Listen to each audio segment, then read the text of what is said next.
an balima cɛman ni musoman an bɛ foli di aw bɛɛ lajɛlen ma an ma ladɔnna k'a fɔ a ye an ka grande interview ni an ye o tako naaninan na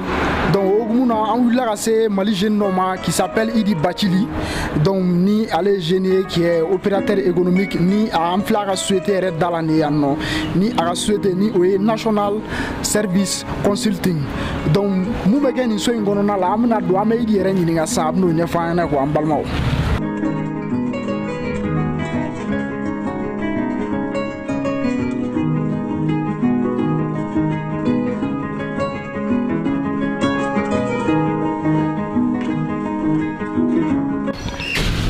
Ouais, bonsoir. Ça va? Idi. C'est Chunangane. Ouais, Juniga. Mumbe. Non, vous êtes non. Bon, en termes d'or, on est Niorani et on a seveni National Service Consulting. Donc, on a comme Kaouliga Sema pour que Kasegana Ningaldo Tengula, et bien Mungue, Yano, et bien Femme, donc am se ka mɔgɔw bɛ se k'olu dɔn cogoya min na donc ani ka kuma i yɛrɛ fɛnɛ kan dɔn komi i fɛnɛ ye jeune min fɛnɛ ni courage b'i la i cɛsirilen fɛnɛ don donc an nana ni o hukumu de ye quoi. Ok, ɲininkali tɛ baasi a diyara n ye ne tɔgɔ Idi Bacili ne wolola Balabugu bon je suis jeune opérateur économique je suis dans le monde des affaires n bɛ fɛn caman kɛ bon comme à un moment donné n tun bɛ aller-retour kɛ ani Europe cɛ. J'ai vu que Mali la boîte de sécurité tellement bien, sera sous bien, mais minan tout boulot. Nous minan tout boulot, minan yanaman tout boulot. Bon boîte de sécurité nous m'avons minan la foucata Europe na wega commander ore. Quand il y a un sécurité américain pourquoi pas? Nous m'avons minan mon nantal la sous maya. C'est pourquoi à un moment donné, une société d'aller à San Sabay qui s'appelle National Service Consulting, en même matériel de sécurité au déquet, Tenimbola, Samara Bola, Gazi Bola. Fin caman b'o la quoi civil et militaire bon militaire sɔrɔsiw ka minɛn polisiw ka minɛn gendarmew ka minɛn an b'o kɛ civil o ye les boîtes de sécurité tenue samara gaz lacrymogène talki ani fɛn caman bɛ yen an bɛ fɛn dɔw feere yɛrɛ mun bɔ boîte de sécurité bɛ se ka utiliser ka sɔrɔ marifa tɛ u bɛ se ka fɛn caman modèle caman bɔ an bɛ se ka mun d'o ma. D'accord. An bɛ se ka munumunu yɔrɔ in yɛrɛ kɔnɔna la pour que k'a lajɛ minɛn minnu ni minɛn minnu bɛ yan nɔ an ka se k'olu minɛnw yɛrɛ caman fana lajɛ donc mais nin fana nin ye fɛn jumɛn ye. Nin ye par exemple ni polisiw bɛ contrôle la sisan u bɛ nin de bila sira kan an ka mobili kana se ka boli n'i ka mobili bolila a bɛ la pinɛ bɛ pinɛ sɔgɔ a bɛ pinɛ sɔgɔ a bɛ bali ka boli quoi. Nin fɛn min yɛrɛ filɛ fana bon nin ye Dakarland de. Nin bɛ Dakar donc o fana bɛ an ka sécurité mɔgɔw dɛmɛ kosɛbɛ. An ka fɛn mɔgɔw dɛmɛ inshallah. Ka se ka bandi yɔrɔ minɛ. D'accord an ɲɛ bɛ casque fana la avec les tenues. Donc nous faisons nous gilet modèle ka ca gilet tactile bɛ yen gilet pare-balle bɛ yen tu vois a bɛ dépend gilet mun na gilet tactile an b'olu feere boîte de sécurité ma mais fɛn fɛn gilet pare-balle droit t'an bolo k'o feere service civil ma an b'a feere sɔrɔsiw dɔrɔn de b'a san mais sɔrɔsi minnu bɛ sanni kɛ n'i nana ne ka yɔrɔ la tamɛ ta carte i bɛ na n'i ka carte professionnelle ye on b'a enregistrer pour que an ka fɛn feere ma ni droit b'i bolo k'a san ou bien droit t'i bolo k'a san an tɛ se ka feere ma. D'accord. Ok, an bɛ casque fana la en même temps bon donc an bɛ matrakiw fana filɛ ninnu kɔnɔ ou bien nin ye tɔrɔsiw de ye. Tɔrɔsi bɛ yen matraki bɛ yen taliki bɛ yen brouillard yɛrɛ bɛ yen brouillard bɛ par exemple n'i bɛ fɛ ka réseau tigɛ téléphone kana marcher zone kɔnɔ a bɛ se ka téléphone bɛɛ tigɛ téléphone tɛ marcher o de ye nin ye a bɛ téléphone tigɛ a bɛ caméra tigɛ se ka filmeli kɛ bon service spécial de bɛ ninnu san k'a bila u ka bureau kɔnɔ ou bien k'a bila yɔrɔ la pour que i kana se ka u ka yɔrɔ filmer ou bien i ka n'o enregistrer quoi. D'accord. Voilà an ɲɛ bɛ fɛnkɛ belebeleba dɔ fana la yan nɔ nin fana ye mun ye. Bon mɔgɔ par exemple ni manifestant bɔra don min na avant que i ka gazi ci u la n'aw bɔra don min na n'aw fɛ ka mankan ci avant que gazi ka ci aw la nin ye fɛn a bɛ digi tulo la n'i y'a mɛnɛ yan sisan a bɛɛ tulo b'a dimi bɛɛ bɛ boli tu vois c'est pourquoi a ma se i ka gazi ci mɔgɔ la i b'a mɛnɛ dɔrɔn k'i jɔ tu vois bon mɔgɔ dugu tɔ minnu b'a utiliser u b'a sigi mobili de kɔnɔ tu vois mobili n'u patron n'u bɔra n'u y'a mɛnɛ sisan bɛɛ bɛ boli a bɛ digi tulo la tulo t'a supporter o de ye nin ye o de filɛ nin ye tan. D'accord halisa an b'an ka jamana faamaw wele an balimakɛ ka yɔrɔ bɛ yan an yɛrɛ ko an ka faamaw kan ka dɛmɛ donc an ka faamaw mago bɛ minɛnw na donc minɛnw kɔni caman fɛnɛ bɛ yan nɔ an balimakɛ bolo a ka national service consulting na donc an b'an ka jamana autorité wele donc u bɛ se ka na matériel commandé a fɛ yan an mago bɛ minɛn o minɛn na a bɛ se ka sɔrɔ an balimakɛ ka yɔrɔ la yan nɔ donc an bɛ se ka yɛlɛ sanfɛla fɛnɛ la mais nin ye marshal finiw yɛrɛ nin ye fo n'a nin don yɛrɛ la ko marshal ka di yɛrɛ an bɛ se ka nin den yɛrɛ ma yɛrɛ ka nin don i kan na parce que ɲɛ b'ale nin ko nin ka di i ka nin fugulan in b'i kun na ko marshal an bɛ se ka marshal duloki dɔ fana di mais fana ka don i kan na non nin ye bon État b'a sɔn tuma caman ka d'a ka mɔgɔw ma minnu bɛ par exemple filɛ ni fiyɛla ninnu t'a dɔn u b'a f'u ma cogoya de u ka fanfarisi la nin ne bɛ d'u ma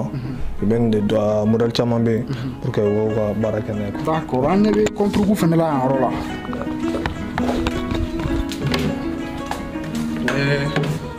Par exemple antibal do force spéciale de bɛ utiliser kosɛbɛ antibal do ni i ye marifa ci a la a tɛ don a dabɔ kun ye ko de d'accord problème t'a la an bɛ yɛlɛ sanfɛ an bɛ taa sanfɛla fana lajɛ fɛn minnu ni fɛn minnu bɛ yen nɔ.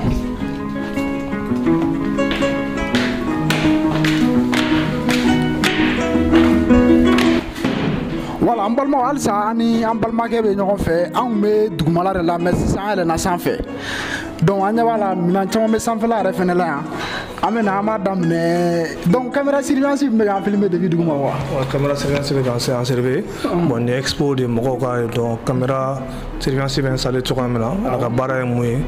Mo de fɔ mɔgɔ ko caméra tɛ dɔrɔn ka caméra don i ka yɔrɔ la caméra ye en cas ni sonyɛni kɛra i ka yɔrɔ la comment tu peux lire l'image parce que mɔgɔw bɛ caméra ta dɔrɔn ka caméra don caméra kɛ kun to caméra ni ko dɔ kɛra i ka yɔrɔ f'i k'a dɔn nin tigi de ye nin ye k'a dɔn a kɛra heure mun na o de caméra kɛ kun o de bon an bɛ kan tɛ caméra dɔrɔn kɛ mais pointage système pointage bɛ yen par exemple n'i nana k'i bɛ don bureau kɔnɔ avec les empreintes nin fana a système dɔ ye nin ye n'i bɛ fɛ ka bɔ kɛnɛma i bɛ kɔdi dɔn ka bɔ bon n'i ye pointé par exemple i ka baarakɛlaw n'u nana bureau la sɔgɔma a b'u pointé n nana nin heure la ni baara jiginna fana a b'u pointé pour que fin du mois i k'a dɔn mɔgɔ min nana mɔgɔ min ma na bon a man di maliyɛnw kɔni parce que n'a proposé mɔgɔ o mɔgɔ ye o b'a fɔ ko baarakɛlaw a tɛ man di baarakɛlaw kɔni baarakɛlaw t'a fɛ mais patron b'a fɛ mais baarakɛlaw bɛ fɛn bɛɛ kɛ pour que ka na k'u ka yɔrɔ la bon dɔɔni an bɛ bon n'i ye nin caméra yan kan ni courant tigɛra a b'a ka baara kɛ quoi hali ni courant tigɛra a b'a ka baara kɛ a kɛ kun o ye quoi d'accord n'o ye alarme ni ye par exemple ni mɔgɔ nana i ka da la tu vois n'a tigi bɛ da la i b'a sonné n'i y'a sonné i b'a dɔn mɔgɔ b'i ka da la quoi i b'a tigi photo i ka écran kan n'i bɛ fɛ a ka don i bɛ da yɛlɛ a tigi bon a bɛɛ sécurité minɛnw ye dɔrɔn tu vois pour que ninnu civil bɛ se ka ninnu san nin bɛɛ sécurité minɛnw civil bɛ ninnu bɛɛ utiliser civil bɛ se ka nin bɛɛ utiliser caméra ba dɔw la an k'an gɛrɛ olu fana la k'olu lajɛ donc ni caméra belebeleba ninnu ni PTZ ninnu b'u ka baara kɛ 1 kilomètre tu vois c'est des caméras u bɛ se ka mɔgɔ ta 1 kilomètre ka sama ka na i b'a dɔn nin tigi ye nin ye o de ye nin ye bon ni c'est des caméras nouvelle technologie de don nouvelle génération don fana marque mun don dawa donc an ka force de sécurité mɔgɔw bɛ se ka ninnu fana utiliser u bɛ se ka nin utiliser u ye dɔw utiliser Bamakɔ ɲɛ bɛ dɔw installer la bon n t'a dɔn n'a bɛ marcher n'a tɛ marcher sinon u ye dɔw installer o ɲɔgɔnnaw don quoi n ye minnu ye Bamakɔ yan d'accord voilà an ɲɛ bɛ nin fana la nin fana ye fɛn nin ye par exemple nin bɛ feere minnu bɛ fɛnw kɛ par exemple minnu bɛ organisation soirée ni fɛn organiser nin ye fɛn mun ye a bɛ i ɲɛ b'a la n'a y'i diya i b'a démonter n'a y'i diya i b'a monter en fait a bɛ charger courant na n'i y'a charger tu peux l'installer n'a y'a installer mɔgɔ bɛ don a kɔrɔ mɔgɔ bɛ bɔ a kɔrɔ a dabɔkun ye minnu bɛ déplacement kɛ yɔrɔw la ale bɛ démonter dɔrɔn ka tila ka monter n'i nana dɔrɔn i b'a monter ka sigi ni fɛn minnu bɛ yen mɔgɔ bɛ don a kɔrɔ mɔgɔ bɛ bɔ a kɔrɔ ale o ye bon dɔ in o bɛ installer o tɛ démonter mun bɛ ɲɛfɛ mun filɛ nin ye ale ta mun bɛ mɔgɔ détecter n'i bɛna don banque a bɛɛ y'o de a bɛɛ a fila bɛɛ ka baara o de tu vois détecteur météo ni fɛn ni fɛn mun b'i kun a b'o de détecter a fila bɛ nin de ye finman in de bɛ démonter ka installer i b'a démonter i bɛ taa installer yɔrɔ min ka di ye bon jɛman in o bɛ to yɔrɔ kelen na o tɛ démonter ka installer ni jɛman in nana n'i nana i b'o dɔrɔn i b'o sigi bon finman in n'i y'a charger i b'a bila charger la n'a chargera hali courant ni courant t'a yɔrɔ la i bɛ se k'a sigi k'i ka baara kɛ i mago tɛ courant na pour que ka baara kɛ quoi finman ka baara o de voilà maintenant ni mɔgɔ min yɛrɛ bɛ fɛ ka na aw ka yɔrɔ la sisan i bɛ se ka indication jumɛn di mɔgɔw ma bon ne tɛ yɔrɔ dogo ne fila se 2000 la n bɛ bolo Ali Koulibaly. Mais il sera Baramundi qui fait drôle. Moi, je suis à 5 minutes de Baramundi. On est Baramundi qui fait. Bon, mais mon faut Malien, c'est sécurité Pritala. C'est aujourd'hui pour qu'il soit sécurisé, pour qu'il reste sécurisé Pritala. Bon. Né une idée sur parce qu'il y a des femmes moraux. On te qu'à faire un état de faire que ça femme elle mais il y a des fournisseurs qui font des femmes moraux mais qui sont fait une montée. Voilà, il faut qu'on a la gabi. On nous fait un peu femmes mais on a fait une amende parce que Malien de dos ou be boire attaquer les canards pour harama dire avec quelqu'un faut qu'il a la fière. Tu vois, Samara c'est les missions ou Samara c'est clé que les mecs à moi je me suis dit que tu fais un amant, il va gilet dans moi, gilet, il va avoir gilet, il y a un manteau, ma femme sera douala. Il faut que aujourd'hui j'appelle les autres fournisseurs à idée sur. Maman faut me reconnaître faire un ferreta, mais ni faire un ferreta, mais il y a fait un moyen, tu vois, faire un amant B, Chine fait un amant B, France fait un amant B, Amérique fait un, Chine fait un war mundo mais n'allait pas mais tu sais qu'il faut parce que les fournisseurs qu'on a état de war kala, état de war que maintenant, on m'a demandé quand d'abord, bi connaît, améliorer la bi, il gagne maintenant pirata bakala. Mais fournisseur de Molango Mala, au temps où on ça drop na d'état. Bon, nous avons maintenant réceptionné aujourd'hui, on donne de Doluma, ou le taf, sur normalement, il faut fournisseur et quand on bon, tu sais, il n'y a pas de don bon, parce qu'aujourd'hui la jeunesse veut se lever, on va faire pour faire ma carrière, on va dire femme, Inch'Allah, on a une créature. D'accord, on avait maintenant fait là, on fait bon, ni de la banque là, par exemple, quand tu vas dans les banques, il va ticket. Tu vois, il m'a dit, ticket, il va ticket, il va service mon ou dans les dépendants. On va faire payer dans la best stock ou de ni mo ko chama na dramba livrer pour l'emploi de mo ko chama na on va livrer bon tu sais il y a mo ba foko no ko fait nyana manda ga gala nga chinois fin que le ça a changé ça on a science ça fait nyana ma ba ça 100 ans ça maintenant il faut que les gens comprennent que ni fait nyana man 100 il va la faire mais ni fait que l'on 130 ma ba fallait. D'accord, on avait machine là en fait. On est caisse idée par exemple les caisse mais dans les supermarchés, il y a un supermarché là-bas, scanner, où on a produit, on va scanner, on va payer, ça va venir caisse, on va venir ticket, on va ticket, on va dire, niveau de, ni faire avoir compter, tu vois, dollar CFA. O compte le calendrier. Awa be war bla ko ba compter mais war chamanti ko da war tambulu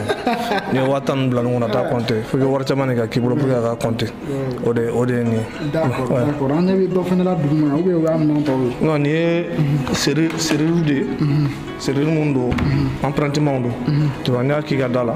tu vas pas besoin ka clé kala ni ikren drone emprunté bala ni te mo segado mais ni mo robe amo a rouler ko emprunté kala code bala emprunté bala ou ben na dia clé fana kala o série go avec clé contact ku fana firi on a clé féré ali do de fana ni be série rouler tu vois clé d'un reflet pour qu'il y a clé derrière et te faire clé kala be code ka do tu vois ou ben carte kala do ouais. D'accord. Donc il dit chama yala yaro konona la no sisan an ka interview a bɛ ka se a kuncɛ yɔrɔ ma an bɛ fɛ ka dɔn ni mɔgɔ min bɛ fɛ ka minɛn commande ni téléphone numéro ni email minnu b'aw bolo n'i bɛ se k'olu di maliyɛnw ma et en même temps i bɛ se ka welekan laban jumɛn fɛnɛ da. Bon, téléphone numéro mon b'an bolo o ye bureau numéro de ye o de ye 66 28 0000 66 28 0000 o de ye bureau numéro ye bon